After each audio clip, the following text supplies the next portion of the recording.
Саламатсыздарбы урматтуу көрүүчүлөр. Назарыңыздарда жаман абалда жакшы кабар издеген бүгүн 24 маалымат топтому.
Ассаламу алейкум, наше государство, 120 наших депутатов, а также наш глубоко уважаемый президент Сооронбай Шарипович.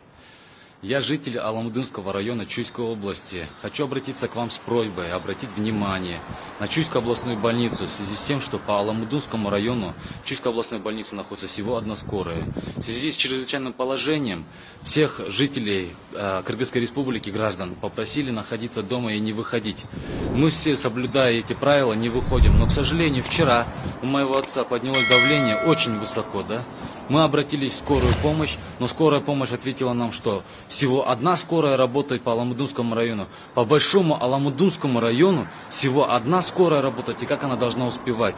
Я не обвиняю, не виню никого, но я бы хотел, чтобы вы обратили внимание именно на это и предоставили какие-то средства для покупки новых транспортных средств, для того, чтобы первая необходимая неотложная помощь предоставлялась гражданам Аламудынского района и Чуйской области абсолютно своевременно. За 4 часа приехала скорая помощь.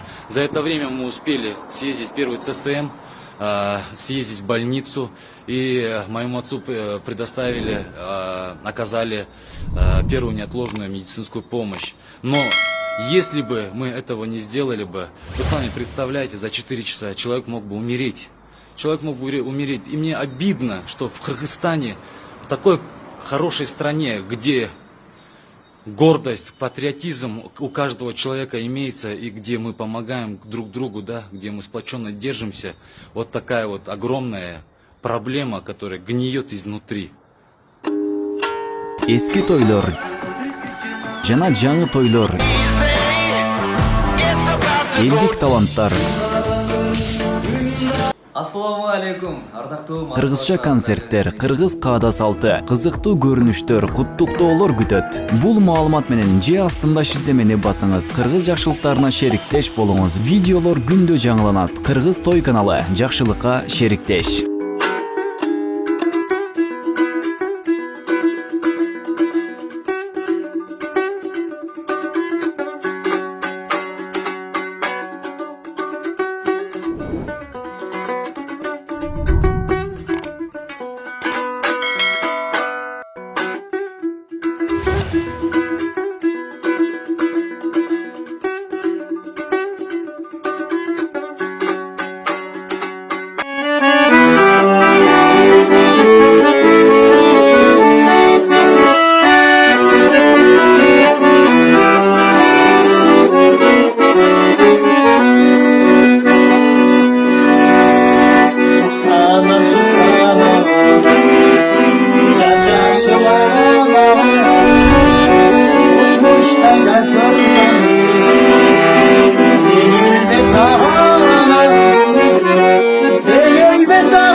Бекбай ака, сиздин эстафетаңызга жооп. Калганын кийинки Фейсбуктагы санаалаш достор улантыңыздар. Ассаламу алейкум достор. Жалпыңыздарга жалындуу салам. Карантинде үйдө отуруп аскар зоом, таянар тоом болгон атамдын туулган күнү болду. Энимдин туулган күнү болду. Анан отуруп 1-апрелдеги оюм, атамдын туулган күнү 2-апрель. Şu atama bir çıkarma жазсам экен деп ойлонуп отуруп. Анан siz менин атамсыз деген bir чыгарманын биринчи катарын баштап койдум. Siz атамсыз, акылым толуктаган, siz адамсыз, ааламда жолукпаган деп. Ушул bir катар ырым менен отурдум. Кейде ушундай учурлар болуп, bir чыгарманы bir топ айлап жазууга туура келген чыгарма болот. Атам үчүн жазылган чыгарма мен үчүн 2 аптанын 18 күндүн убактын алды. Ошентип сыясы кылбай элек жаңы чыгармамды жалпы достордун аталарына арнап окуп берейин, кабыл алыңыздар. Siz атамсыз, акылым толуктаган, siz адамсыз, ааламда жолукпаган.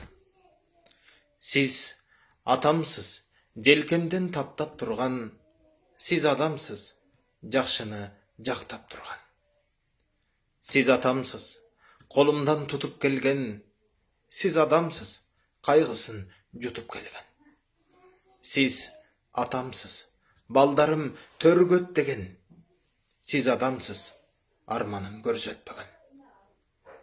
Siz атамсыз, жардамга кеч калбаган, siz адамсыз, жүрөккө кек салбаган. Siz атамсыз, балдарын күлдүр алган, siz адамсыз, баарына үлгүр алган. Siz атамсыз, ысырап кылдырбаган, siz адамсыз, көңүлдү сындырбаган. Siz атамсыз, арамды алдырбаган, siz адамсыз, көңүлдү калдырбаган. Сиз атамсыз. Апамды кубандырган. Сиз адамсыз. Заманды уландырган. Сиз атамсыз. Таянар тоом болгон. Сиз адамсыз. Сиздер бар коом болгон. Ата деген асмандан кенен инсан. Апа деген деңизден да терең инсан. Бактылуу болсун балдарым деген инсан. Бир кезде бизден артканын жеген инсан. Бактыбызга аталар, апалар аман болсун. Урматым менен Идрис Көкнакыл уулубуздар. Специальный корреспондент «Русская планета». Вы не подскажете, почему вы находитесь на улице? Сейчас же самоизоляция, коронавирус. Вы кто по национальности? Русский. А пошел бы этот русский, понял?